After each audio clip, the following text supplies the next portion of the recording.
दोस्तों नमस्कार, ये है मार्गदर्शन फॉर सिविल सर्विसेज। मैं अनुराग चौधरी। दोस्तों आज की वीडियो में हम सॉल्व करेंगे TGT, PGT, ELT grade, government inter college प्रवक्ता, गवर्नमेंट डिग्री कॉलेज, उच्चतर शिक्षा असिस्टेंट प्रोफेसर और नेट जीआरएफ के लिए विश्व के भूगोल से संबंधित महत्वपूर्ण प्रश्नों का भाग 26। इसमें हम जैव मंडल के अंतर्गत पारिस्थितिकी तंत्र से संबंधित महत्वपूर्ण प्रश्नों को सॉल्व करेंगे। दोस्तों ये वीडियो विभिन्न परीक्षाओं के सामान्य अध्ययन और सामान्य ज्ञान के पर्यावरण एवं पारिस्थितिकी खंड के लिए भी बहुत ही उपयोगी है, तो आप सामान्य अध्ययन के लिए भी इस वीडियो का प्रयोग कर सकते हैं। दोस्तों ये प्रश्न प्रीवियस ईयर्स पेपर्स में पूछे गए हैं, जिनके आगामी परीक्षाओं में भी पूछे जाने की संभावना है, तो इसलिए आप इसको अच्छे से तैयार कर लीजिए। आइए शुरू करते हैं विश्व के भूगोल से संबंधित महत्वपूर्ण प्रश्नों का भाग 26। सबसे पहला प्रश्न क्या है दोस्तों आज के वीडियो का? निम्नलिखित में से कौन सा भौतिक वातावरण का तत्व नहीं है, आपको बताना है। ऑप्शन है आपके मिट्टियाँ, भूमि के रूप, जल राशियाँ या फिर बस्तियाँ। तो कौन सा इसमें से भौतिक वातावरण का तत्व नहीं है? तो सही उत्तर ऑप्शन डी हो जाएगा, बस्तियाँ। दोस्तों बस्तियाँ जो हैं वो मानव निर्मित तत्व होने के कारण सांस्कृतिक तत्व के अंतर्गत आती हैं, न कि भौतिक। जबकि मिट्टी, भूमि के रूप और जल राशियाँ ये भौतिक पर्यावरण के या भौतिक वातावरण के तत्व हैं। तो याद रखिएगा, बस्तियाँ भौतिक वातावरण का तत्व नहीं हैं, ये सांस्कृतिक तत्व के अंतर्गत आती हैं। अगला प्रश्न है, एक ऐसा क्षेत्र जहाँ जीवधारी अथवा पादप रहता है, वह उसका कहलाता है क्या? पारिस्थितिकी, हैबिटेट, हार्डल या फिर हुक। तो सही उत्तर है, एक क्षेत्र जहाँ एक जीवधारी अथवा पादप रहता है वह उसका हैबिटेट यानी आवास कहलाता है। हैबिटेट या पर्यावास वह भौतिक पर्यावरण है जहाँ एक जीवधारी या पादप रहता है और प्रत्येक जीव को अपनी उत्तरजीविता के लिए विशिष्ट वस्तुओं की आवश्यकता होती है और यह जीव उस स्थान पर रहता है जहाँ पर्यावरण के द्वारा इन आवश्यकताओं की पूर्ति होती है। पर्यावास या हैबिटेट के लक्षणों को इसके संरचनात्मक घटकों के द्वारा प्रस्तुत किया जा सकता है। ये घटक स्थान, भोजन, जल और आश्रय हैं। दोस्तों पृथ्वी पर 4 मुख्य पर्यावास हैं: स्थलीय, अलवणीय जल, ज्वार, नदमुख और समुद्र। तो याद रखिएगा, एक क्षेत्र जहाँ एक जीवधारी अथवा पादप रहता है वह उसका हैबिटेट यानी पर्यावास कहलाता है। अगला प्रश्न दोस्तों, सूची 1 का सूची 2 के साथ सुमेलन करना है और दिए गए कूट के आधार पर सही उत्तर का चयन करना है। इसमें देखिए, पारिस्थितिकी नीके। पारिस्थितिकी नीके जो है इसका जो प्रतिपादन है जे ग्रीनेल के द्वारा किया गया था, ए का तीसरा हो जाएगा। गहन पारिस्थितिकी यानी डीप इकोलॉजी, इस शब्द का प्रयोग अर्नेस्ट नेस के द्वारा किया गया था। इथोलॉजी, इस शब्द का प्रयोग आईजी सेंट हिलेयर के द्वारा किया गया था, इथोलॉजी शब्द का प्रयोग। और पारिस्थितिकी शब्द का प्रयोग ई हैकेल के द्वारा किया गया था। तो याद रखिएगा, पारिस्थितिकी नीके शब्द जे ग्रीनेल, गहन पारिस्थितिकी ए नेस, इथोलॉजी शब्द आईजी सेंट हिलेयर और पारिस्थितिकी शब्द का प्रतिपादन ई हैकेल के द्वारा किया गया था। तो 3, 1, 4 और 2। देखिए ऑप्शन क्या है आपके? 3, 1, 4 और 2। ऑप्शन ए आपका सही उत्तर हो जाएगा। अगला प्रश्न है दोस्तों, पारिस्थितिकी तंत्र किस सिद्धांत पर आधारित है, आपको बताना है। ऑप्शन है आपके विनिमय, वितरण, गतिशीलता या फिर स्थिरता। तो सही उत्तर ऑप्शन सी, गतिशीलता। दोस्तों पारिस्थितिकी तंत्र पारिस्थिति की वह आधारभूत इकाई है जिसमें जैविक और अजैविक वातावरण एक दूसरे पर अपना प्रभाव डालते हुए पारस्परिक अनुक्रिया से ऊर्जा और रासायनिक पदार्थों के निरंतर प्रवाह से तंत्र की कार्यात्मक गतिशीलता बनाए रखते हैं। तो याद रखिएगा, पारिस्थितिकी तंत्र गतिशीलता के सिद्धांत पर आधारित है। अगला प्रश्न है, ब्रूटलैंड आयोग की रिपोर्ट आवर कॉमन फ्यूचर की विषय वस्तु क्या है? ऑप्शन है यूरोपीय संघ की सुरक्षा, पर्यावरण एवं विकास अंतर संबंधी, हिंद महासागर की सुरक्षा या फिर दक्षिणी एशिया प्रादेशिक सहयोग। तो सही उत्तर है, ब्रूटलैंड आयोग की रिपोर्ट आवर कॉमन फ्यूचर पर्यावरण और विकास के अंतर संबंधों को दर्शाती है। और आप जान लीजिए, ब्रूटलैंड आयोग की रिपोर्ट आवर कॉमन फ्यूचर की विषय वस्तु संवहनी या सतत विकास से संबंधित है, जो पर्यावरण और विकास अंतर संबंधी उपाय पर प्रकाश डालता है। इसका प्रकाशन United Nations world commission on environment and development यानी WCED द्वारा 1987 में किया गया था। अगला प्रश्न बहुत ही महत्वपूर्ण है, ब्रूटलैंड कमीशन किससे संबंधित है आपको बताना है। तो सही उत्तर है सतत विकास यानी सस्टेनेबल डेवलपमेंट से संबंधित है ब्रूटलैंड कमीशन। 1987 में ब्रूटलैंड कमीशन द्वारा आवर कॉमन फ्यूचर रिपोर्ट प्रकाशित की गई थी। अगला प्रश्न है, ब्रूटलैंड आयोग की रिपोर्ट आवर कॉमन फ्यूचर में विश्लेषण किया गया है किसका। तो सही उत्तर है इसमें पर्यावरण और विकास अंतर संबंधों का विश्लेषण किया गया है। ब्रूटलैंड आयोग की रिपोर्ट आवर कॉमन फ्यूचर यानी हमारा साझा भविष्य में। अगला प्रश्न है, निम्नलिखित में से किसने सर्वप्रथम गहन पारिस्थितिकी शब्द का प्रयोग किया है। ऑप्शन है ओडम, रॉनकियर, क्लीमेंट या अर्नीसनेस ने। तो सही उत्तर है अर्नीसनेस। देखिए ऑप्शन डी आपका सही उत्तर है।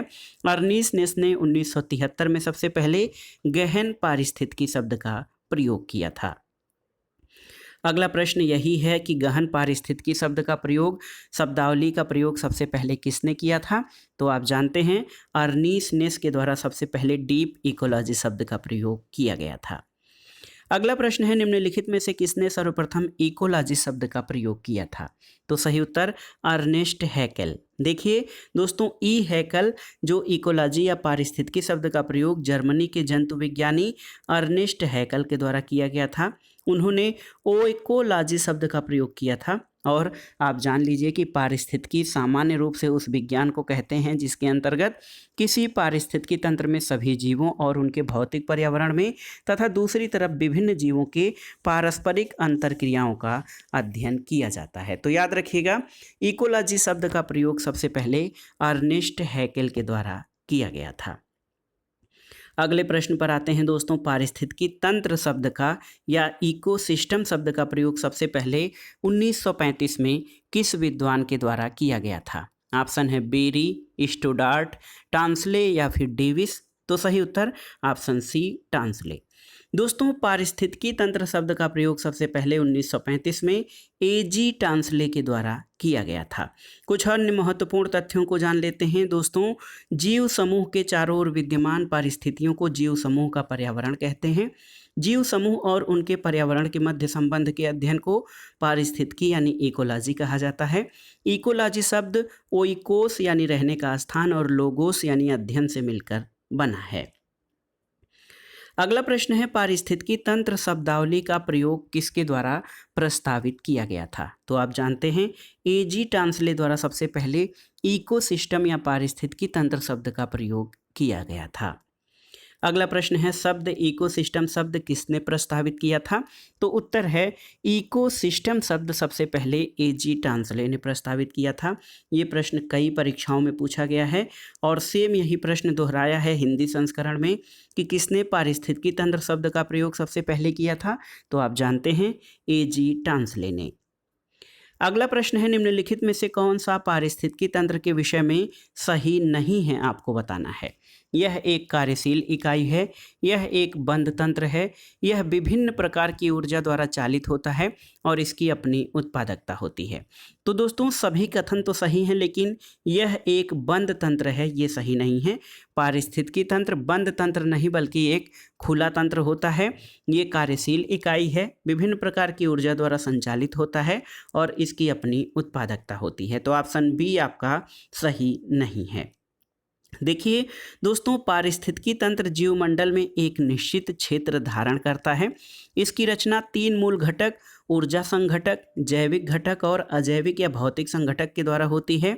ये एक खुला तंत्र होता है और पारिस्थितिकी तंत्र प्राकृतिक संसाधन होते हैं, इसकी अपनी उत्पादकता होती है और किसी भी पारिस्थितिकी तंत्र का समय इकाई के संदर्भ में पर्यवेक्षण किया जाता है। अगला प्रश्न है, 2 पारिस्थितिक तंत्रों के मध्य संक्रमण क्षेत्र को क्या कहा जाता है, आपसे पूछा गया है। तो ये शब्द है इकोटोन। इकोटोन जिसको हिंदी में संक्रमिका कहा जाता है, 2 पारिस्थितिकी तंत्रों के मध्य के संक्रमण क्षेत्र को इकोटोन कहते हैं। यह वो जगह है जहां समुदाय आपस में मिलते हैं और एकीकृत होते हैं। ये संकीर्ण या चौड़ा हो सकता है और साथ ही स्थानीय यानी क्षेत्र और जंगल के बीच या क्षेत्रीय वन और घास के बीच के मैदानों का संक्रमण हो सकता है। तो याद रखिएगा, 2 पारिस्थितिकी तंत्रों के मध्य संक्रमण के क्षेत्र को इकोटोन या संक्रमण क्षेत्र कहते हैं। अगला प्रश्न है, आसन्न पारिस्थितिकी तंत्रों के मध्य एक सीमा संक्रमण क्षेत्र क्या कहलाता है? तो सही उत्तर इकोटोन या संक्रमिका कहलाता है, दो पारिस्थितिकी तंत्रों के मध्य एक सीमा संक्रमण क्षेत्र को। अगला प्रश्न है, एक संक्रमण क्षेत्र जहां पादप समुदाय प्राकृतिक रूप से एक दूसरे में मिलते हैं क्या कहलाते हैं?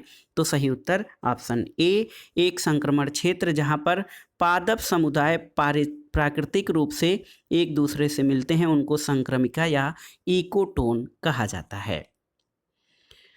अगला प्रश्न है दोस्तों, पारिस्थितिकी विकास की प्रमुख अवधारणा है क्या? तो ऑप्शन देखिए कि संतुलित पारिस्थितिकी विकास, समन्वित पारिस्थितिकी विकास, सतत पारिस्थितिकी विकास या इनमें से सभी। तो सही उत्तर हो जाएगा पारिस्थितिकी विकास की प्रमुख अवधारणा इनमें से सभी है। और पारिस्थितिकी विकास की अवधारणा संतुलित, समन्वित और सतत पारिस्थितिकी विकास को समाहित करती है। पारिस्थितिकी विकास के लिए ये सभी अनिवार्य अंग हैं।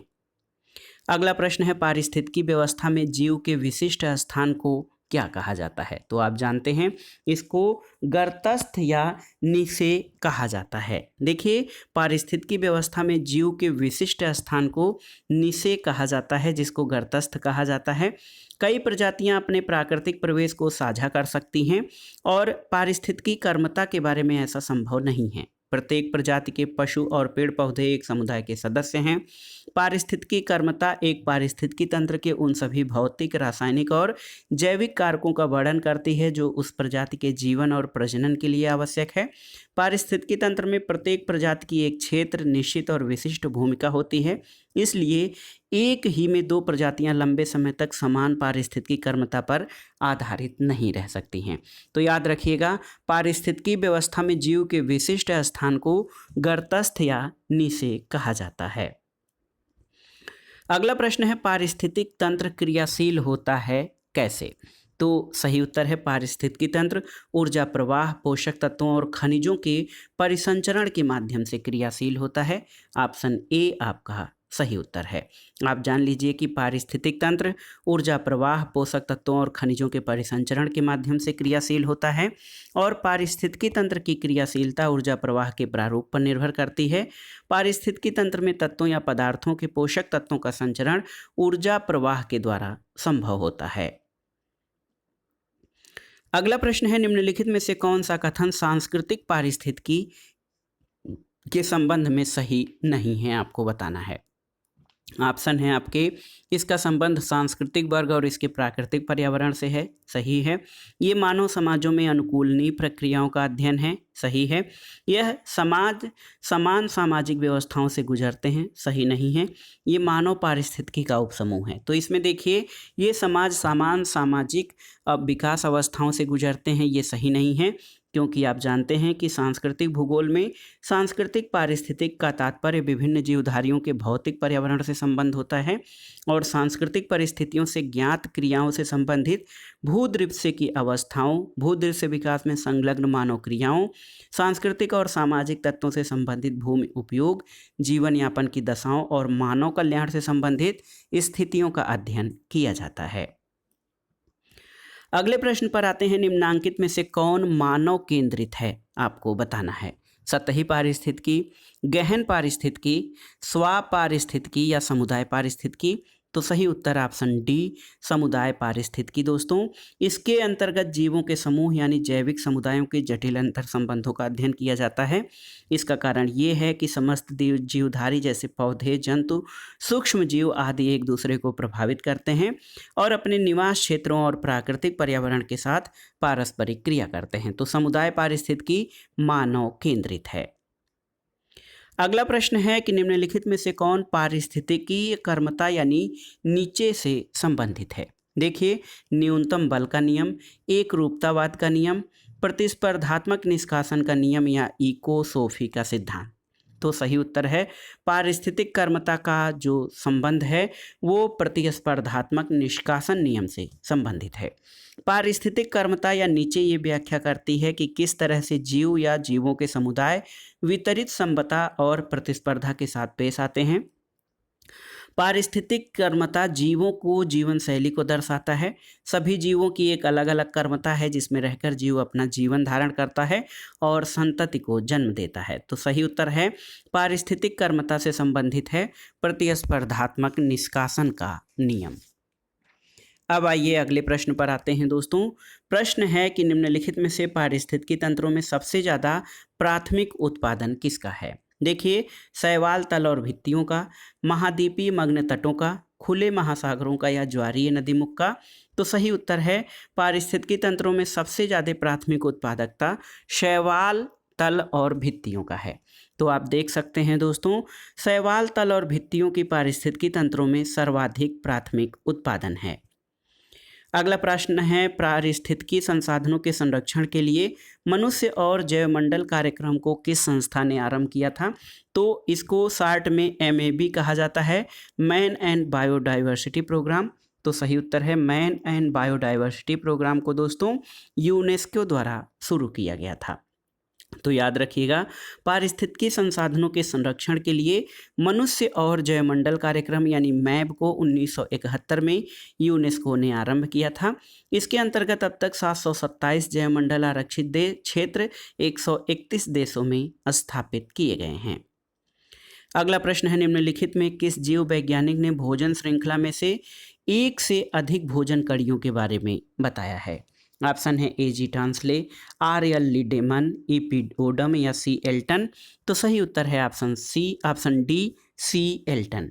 C. एल्टन ने दोस्तों भोजन श्रृंखला में एक से अधिक भोजन कड़ियों के बारे में बताया है। और आप देख सकते हैं विस्तार में कि खाद्य श्रृंखला की संकल्पना पहली बार 9वीं शताब्दी में अफ्रीकी अरब वैज्ञानिक और दार्शनिक अल जाहिज ने प्रस्तुत किया था, जिसे 1927 में चार्ल्स एल्टन के द्वारा प्रसिद्ध किया गया। एल्टन ने ही खाद्य जाल यानी फूड जो कई खाद्य श्रृंखलाओं का फूड चेन का संयोजन खाद्य जाल है, इसका सिद्धांत प्रस्तुत किया था। तो याद रखिएगा, चार्ल्स एल्टन ने भोजन श्रृंखला में एक से अधिक भोजन कड़ियों के बारे में बताया है। अगला प्रश्न है जैवमंडलीय पारिस्थितिकी तंत्र में ऊर्जा के प्रवाह के विषय में कौन सा सही नहीं है। देखिए, ऊर्जा का प्रवाह एक दिशी होता है, सही है। बढ़ते पोषण स्तरों के साथ ऊर्जा का सापेक्षिक ह्रास बढ़ता जाता है, सही है। बढ़ते पोषक स्तरों के साथ ऊर्जा की सापेक्षिक क्षति कम होती जाती है, ये गलत है क्योंकि सापेक्षिक क्षति अधिक होती है। और बढ़ते पोषण स्तरों के साथ प्रजातियां आहार ऊर्जा का उपभोग करने में अधिक दक्ष हो जाती हैं, ये सही है। तो यहाँ पर आप देखिए दोस्तों, बढ़ते पोषण स्तरों के साथ ऊर्जा की मात्रा घटती जाती है। और देखिए, ऊर्जा पारिस्थितिकी तंत्र में ऊर्जा प्रवाह एक दिशी होता है। ये एक दिशात्मकता पारिस्थितिकी तंत्र को अपने अस्तित्व को बनाए रखने तथा नष्ट होने से बचाने में मदद करती है। और इस प्रकार जैवमंडलीय पारिस्थितिकी तंत्र में बढ़ते पोषण स्तरों के साथ ऊर्जा की सापेक्षिक क्षति बढ़ती जाती है, न कि घटती है। अगला प्रश्न है किसी पारिस्थितिकी तंत्र का आधारभूत तत्व क्या है। देखिए, जैव एकरूपता, जैव विविधता, ऊर्जा प्रवाह या ऊर्जा ह्रास। तो सही उत्तर है ऊर्जा प्रवाह। दोस्तों, पारिस्थितिकी तंत्र की संरचना 3 मूलभूत घटकों से होती है, ऊर्जा संघटक, जैविक संघटक और अजैविक संघटक।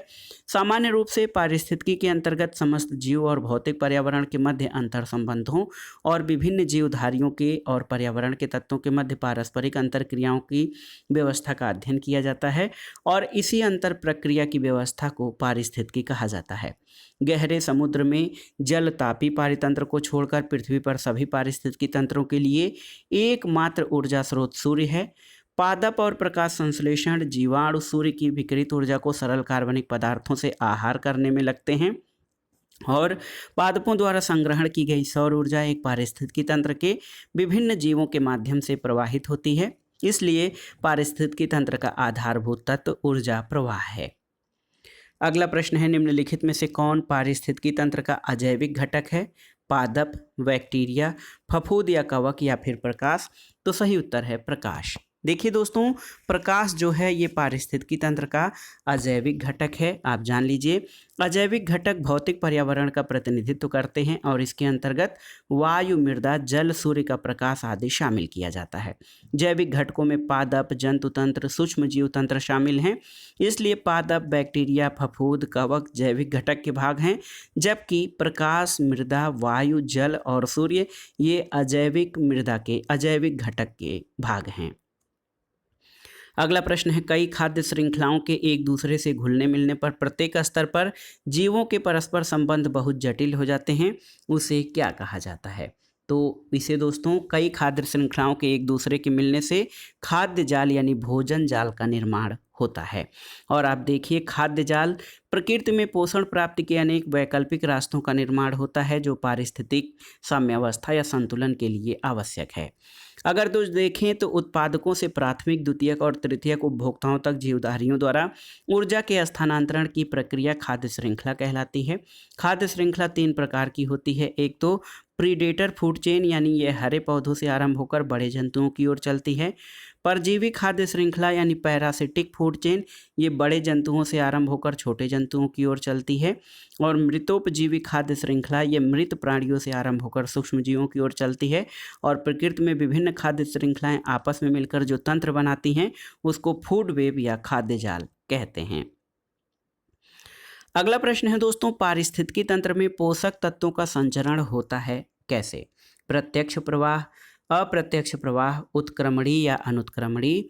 तो सही उत्तर है ऑप्शन सी, उत्क्रमणी यानी रिवर्सिबल नेचर। देखिए, पारिस्थितिकी तंत्र में पोषक तत्वों का संचरण उत्क्रमणी प्रकृति का होता है, क्योंकि ये अग्र तथा पश्च दोनों दिशाओं में होता है और ये कभी भी पूर्णता को प्राप्त नहीं करता, ये सदैव साम्यावस्था प्रदर्शित करता है। अगला प्रश्न है, निम्नलिखित में से कौन पारिस्थितिकी तंत्र का प्रकार ऊर्जा के स्रोत और स्तर पर आधारित नहीं है? तो सही उत्तर है ईंधन आधारित पारिस्थितिकी तंत्र। दोस्तों, ईंधन आधारित पारिस्थितिकी तंत्र ऊर्जा के स्रोत और स्तर पर आधारित नहीं है। इस तंत्र में ईंधन ऊर्जा के स्रोत के रूप में सूर्य के स्थान पर प्रयुक्त होता है और ये जीवन, खाद्य और ईंधन प्रकृति अनुपूरित, मानव अनुपूरित और मिश्रित अनुपूरित पारिस्थितिकी तंत्र पर आश्रित होता है। जबकि प्रकृति आधारित, मानव आधारित और मिश्रित पारिस्थितिकी तंत्र ये ऊर्जा के स्रोत स्तर पर आधारित हैं। अगला प्रश्न है, देखिए, निम्नलिखित में से कौन पारिस्थितिकी तंत्र का प्रकार ऊर्जा के स्रोत और उसके स्तर पर आधारित नहीं है? मिश्रित पारिस्थितिकी तंत्र, ईंधन अनुपूरित पारिस्थितिकी तंत्र, मानव अनुपूरित पारिस्थितिकी तंत्र या फिर प्रकृति अनुपूरित पारिस्थितिकी तंत्र? तो सही उत्तर है ईंधन अनुपूरित पारिस्थितिकी तंत्र। ये जो है पारिस्थितिकी तंत्र का प्रकार ऊर्जा के स्रोत और उसके स्तर पर आधारित नहीं है। अगला प्रश्न है, शाकाहारी जंतु आहार श्रृंखला के किस पोषण स्तर से संबंधित होता है? पोषण स्तर 1, 2, 3 या 4? तो सही उत्तर है पोषण स्तर 2, ऑप्शन बी आपका सही उत्तर है। आप जानते हैं आहार श्रृंखला के विभिन्न क्रमिक पोषण स्तरों की एक संयुक्त श्रृंखला होती है। आहार श्रृंखला में प्रथम पोषण स्तर पर स्वपोषित जीवों का होता है, जिसके अंतर्गत हरे पौधे आते हैं जो प्रकाश संश्लेषण विधि से अपना भोजन स्वयं तैयार करते हैं। द्वितीय पोषण स्तर के अंतर्गत शाकाहारी प्राणी सम्मिलित किए जाते हैं जो अपना भोजन प्रथम पोषण स्तर के पौधों से प्राप्त करते हैं। और तृतीय पोषण स्तर के अंतर्गत मांसाहारी जंतु होते हैं जो द्वितीय पोषण स्तर के प्राणियों से मांस के रूप में भोजन प्राप्त करते हैं। और चौथे पोषण स्तर के अंतर्गत मनुष्य आता है जो प्रथम 3 पोषण स्तरों से भोजन और ऊर्जा प्राप्त करता है। मनुष्य शाकाहारी और मांसाहारी दोनों होता है, इसलिए इसको ओमनिवोर यानी सर्वाहारी कहा जाता है।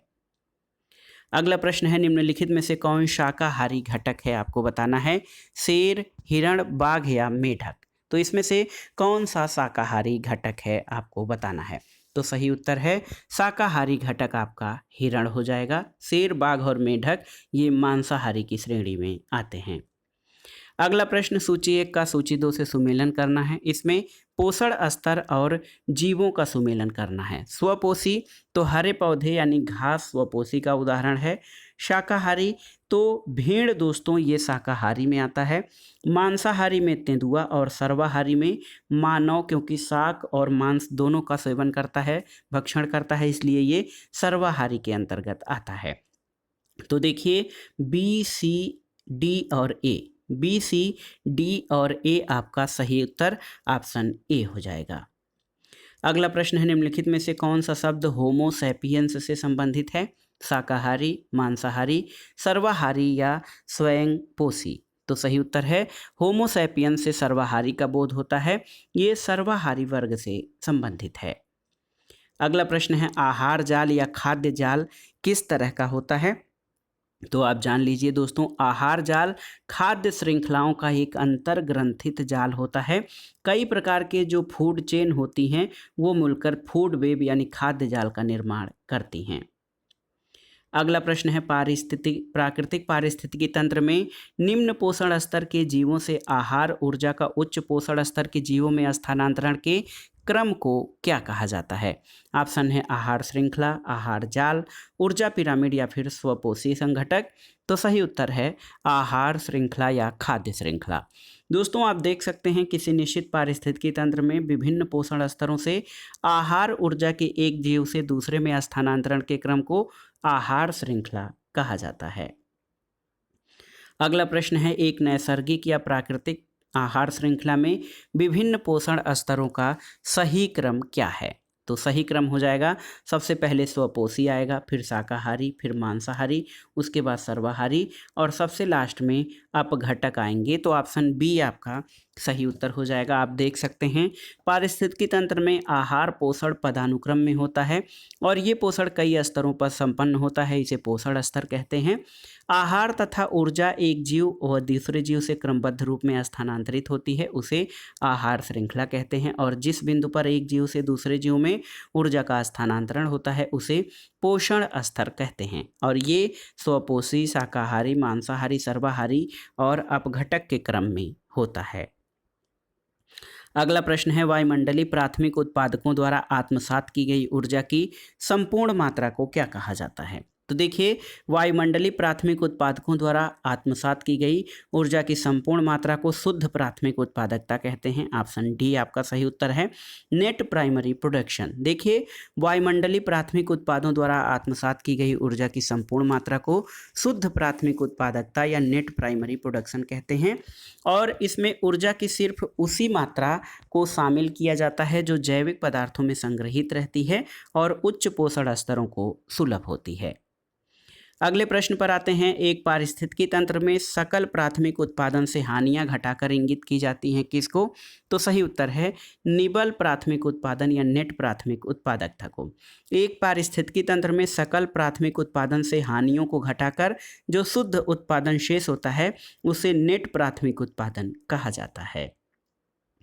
अगला प्रश्न है, कौन से जीव भोजन के लिए घास और मांस दोनों प्रकार के जैविक पदार्थों का उपयोग करते हैं? तो ऐसे जीवों को सर्वाहारी या ओमनिवोर कहा जाता है जो शाक यानी घास और मांस दोनों प्रकार के जैविक पदार्थों का उपयोग करते हैं। इसमें मनुष्य शामिल है। तृणभोजी जो हैं वो केवल पौधों को, वनस्पतियों को खाते हैं। मांसाहारी जीव भोजन के लिए दूसरे जीवों को खाते हैं, लेकिन मानव ऐसा है जो सर्वाहारी, जो शाक भाजी और मांस दोनों खाता है। अगला प्रश्न है, घास क्षेत्र में पारिस्थितिकी तंत्र में बायोमास पिरामिड होता है कैसा? सीधा यानी आधार चौड़ा, उल्टा, क्षैतिजी या समानांतर? तो सही उत्तर है घास क्षेत्र में पारिस्थितिकी तंत्र सीधा या खड़ा चौड़ा आधार चौड़ा होता है। एक खाद्य श्रृंखला के उत्तरोत्तर पोषण स्तर में जीवों के संपूर्ण जैव भार के अनुपात को प्रदर्शित करने वाले पिरामिड को जैव भार का पिरामिड कहते हैं। एक स्थलीय पारितंत्र में जैव भार का पिरामिड सदैव सीधा और ऊर्ध्ववर्ती बने रहते हैं क्योंकि उत्पादकों का जैव भार सबसे अधिक होता है। इसमें घास सर्वाधिक मात्रा में, बकरी उससे कम और शेर उससे कम मात्रा में होते हैं। तो उत्पादकों का जैव भार सबसे अधिक होता है, इसलिए जैव भार का पिरामिड जो घास क्षेत्र का होता है वो हमेशा सीधा खड़ा होता है। अगला प्रश्न है, ऊर्जा का पिरामिड सदैव किस तरह का होता है? तो जान लीजिए कि ऊर्जा का पिरामिड हमेशा ही सीधा होता है। आप देख सकते हैं दोस्तों, जो पिरामिड किसी पारिस्थितिकी तंत्र के विभिन्न पोषण तल के जीवधारियों द्वारा प्रयोग में लाई गई ऊर्जा के संपूर्ण परिमाण का बोध कराती है उसे संचित ऊर्जा का पिरामिड कहते हैं। ऊर्जा पिरामिड हमेशा ही सीधा बनता है क्योंकि इसमें समय फैक्टर का ध्यान रखा जाता है जो अंततः निश्चित होता है और पोषण तल के प्रत्येक स्तर पर ऊर्जा घटती जाती है प्रत्येक पोषण तंत्र के जंतु केवल 10% ऊर्जा ही अगले पोषण तल को देते हैं।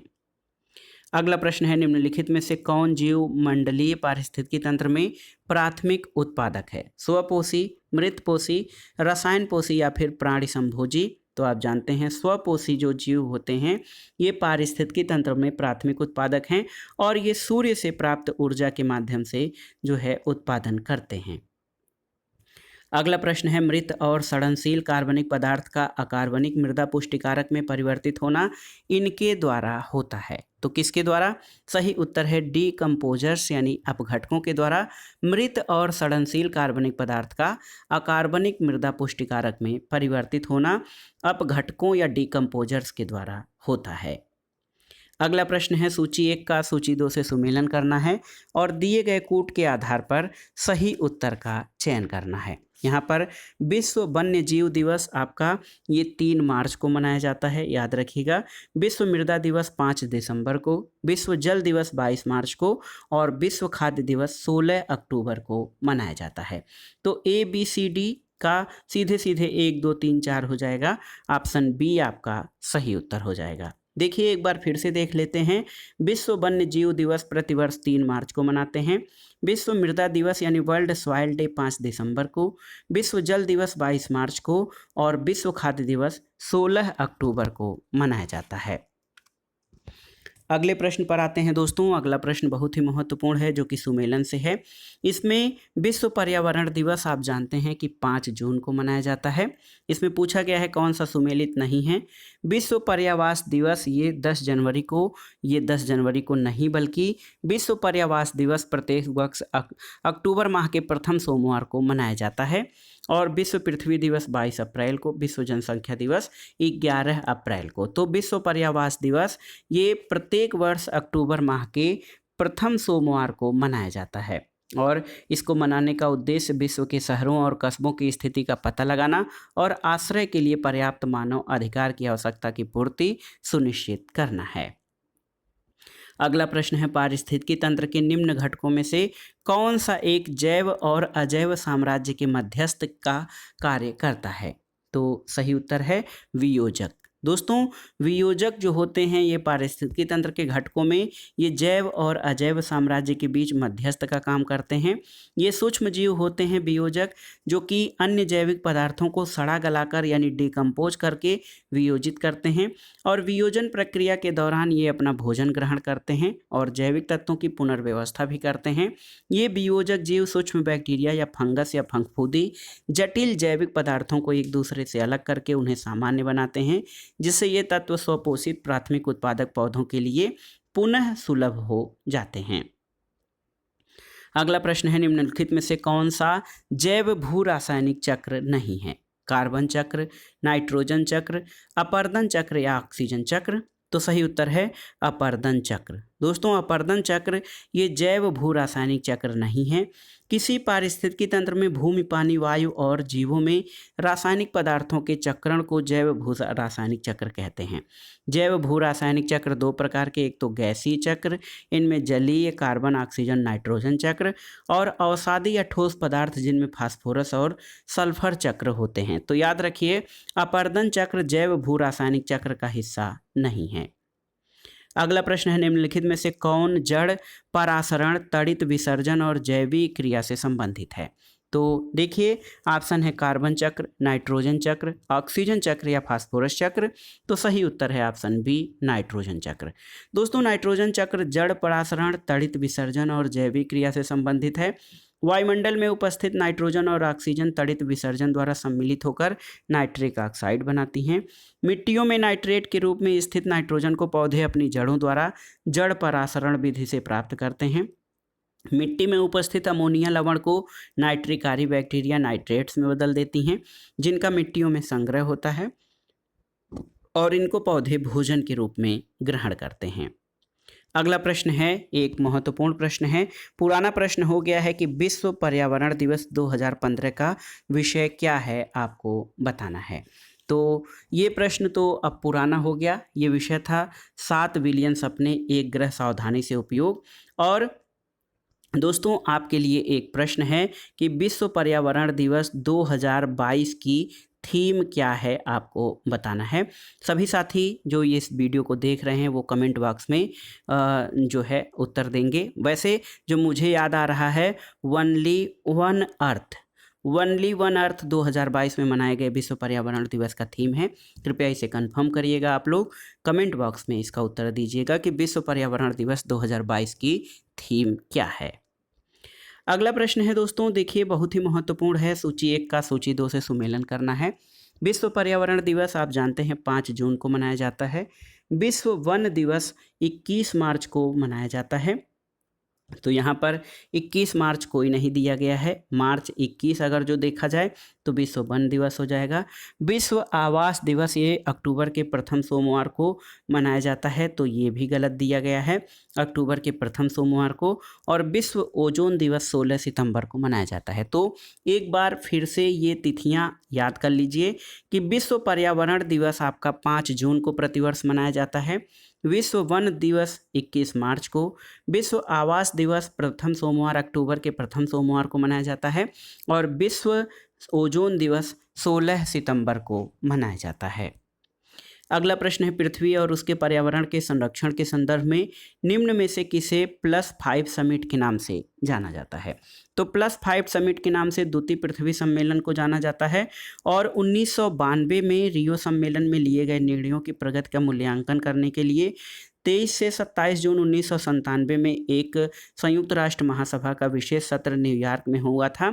इसको अर्थ +5 समिट के नाम से जाना जाता है। और इसमें कई मुद्दों पर जो है चर्चा हुई, लेकिन उस पर व्यापक सहमति नहीं बन पाई थी। अगला प्रश्न बहुत ही महत्वपूर्ण है, संपोषित विकास की अवधारणा किस वर्ष प्रकाश में आई थी, आपको बताना है। तो सही उत्तर है 1992। यहाँ पर देखिए 1992 रियो डी जेनेरियो में संपोषित विकास की अवधारणा प्रकाश में आई। और आप जानते हैं ब्रूटलैंड कमीशन 1987 की रिपोर्ट आवर कॉमन फ्यूचर में सबसे पहले इस अवधारणा की चर्चा की गई थी। अगला प्रश्न है, पृथ्वी दिवस की अवधारणा जॉन मैकोलन ने किस वर्ष प्रतिपादित किया था, आपको बताना है। तो सही उत्तर है ऑप्शन बी 1969 में। दोस्तों पृथ्वी दिवस की अवधारणा जॉन मैकोनल ने 1969 में फ्रांसिस्को में आयोजित यूनेस्को के सम्मेलन में दिया था। और पहली बार पृथ्वी दिवस 1970 में आयोजित किया गया था। और आप जानते हैं कि प्रतिवर्ष 22 अप्रैल को पृथ्वी दिवस मनाया जाता है। अगला प्रश्न है, निम्नलिखित में से किस दिन को विश्व पर्यावरण दिवस के रूप में मनाया जाता है। तो सही उत्तर है 5 जून को प्रतिवर्ष विश्व पर्यावरण दिवस के रूप में मनाया जाता है। और जो महत्वपूर्ण तथ्य हैं पर्यावरण दिवस के बारे में, उनके बारे में जान लीजिए कि विश्व पर्यावरण दिवस प्रतिवर्ष 5 जून को मनाया जाता है। इसकी शुरुआत 1972 में 5 जून से 16 जून तक संयुक्त राष्ट्र महासभा द्वारा आयोजित विश्व पर्यावरण सम्मेलन से हुई थी। 5 जून 1974 को पहला विश्व पर्यावरण दिवस मनाया गया था। दोस्तों स्टॉकहोम सम्मेलन में सभी देशों को जीव जंतुओं और पौधों से संबंधित संरक्षण कार्यक्रम प्रारंभ करने और पर्यावरण विभाग के गठन की सलाह दी गई। और इसके बाद भारत में प्रोजेक्ट टाइगर चलाने का निर्णय लिया गया। वायु प्रदूषण से संबंधित कानून बनाए गए। और इसी सम्मेलन में संयुक्त राष्ट्र पर्यावरण कार्यक्रम यानी UNEP United Nations Environmental Programme के गठन का निर्णय लिया गया था। विश्व पर्यावरण दिवस तो आप जानते हैं कि प्रतिवर्ष 5 जून को मनाया जाता है। ये प्रश्न बार बार पूछा गया है कि विश्व पर्यावरण दिवस कब मनाया जाता है। तो आप जानते हैं विश्व पर्यावरण दिवस प्रतिवर्ष 5 जून को मनाया जाता है। तो देखिए यहाँ पर विश्व पर्यावरण दिवस किस तारीख को मनाया जाता है। तो 5 जून को विश्व पर्यावरण दिवस मनाया जाता है। अगला प्रश्न है, वह विकास जो लोगों की आकांक्षाओं को बढ़ाता है और उनके जीवन स्तर को सुधारता है वो क्या कहलाता है। ऑप्शन है सतत विकास, मानव विकास, प्रादेशिक विकास या सामाजिक विकास। तो सही उत्तर है ह्यूमन डेवलपमेंट यानी मानव विकास। वह विकास जो लोगों की आकांक्षाओं को बढ़ाता है और उनके जीवन स्तर को सुधारता है मानव विकास कहलाता है। ये बहुत ही महत्वपूर्ण तथ्य है। मानव विकास वह पर्यावरण है, वह विकास है जो लोगों की आकांक्षाओं को बढ़ाता है और दोस्तों उनके जीवन स्तर को सुधारता है। अगला प्रश्न और इस वीडियो का आखिरी प्रश्न है, निम्नलिखित में से कौन पारिस्थितिकी संकट के कारण है। देखिए तीव्र जनसंख्या वृद्धि, तीव्र औद्योगिकरण, यंत्रीकरण और उपर्युक्त सभी। तो सही उत्तर ऑप्शन डी हो जाएगा, उपर्युक्त सभी पारिस्थितिकी संकट के कारण है। दोस्तों, तीव्र जनसंख्या वृद्धि, तीव्र औद्योगिकरण और यंत्रीकरण तीनों ही प्रत्यक्ष या अप्रत्यक्ष रूप से पारिस्थितिकी संकट का कारण है या फिर ये पारिस्थितिकी संकट की स्थिति उत्पन्न करते हैं। तो दोस्तों, ये था आज का वीडियो। जैवमंडल यानी बायोस्फीयर खंड के अंतर्गत हमने पारिस्थितिकी तंत्र यानी इकोलॉजी एंड इकोसिस्टम से संबंधित महत्वपूर्ण प्रश्नों को पढ़ा। ये प्रश्न TGT, PGT, ELT grade, GIC प्रवक्ता, गवर्नमेंट डिग्री कॉलेज, उच्चतर शिक्षा असिस्टेंट प्रोफेसर, भूगोल के लिए बहुत ही उपयोगी हैं, लेकिन साथ ही साथ इसका प्रयोग विभिन्न परीक्षाओं के सामान्य अध्ययन के पर्यावरण एवं पारिस्थितिकी खंड के लिए भी किया जा सकता है, क्योंकि ये प्रश्न सामान्य अध्ययन के लिए भी बहुत ही उपयोगी हैं। वीडियो आपको कैसा लगा हमें कमेंट बॉक्स में ज़रूर बताइएगा। वीडियो को लाइक करें, शेयर करें और इस चैनल मार्गदर्शन फॉर सिविल सर्विसेज को सब्सक्राइब करें। वीडियो देखने के लिए धन्यवाद दोस्तों। नमस्कार।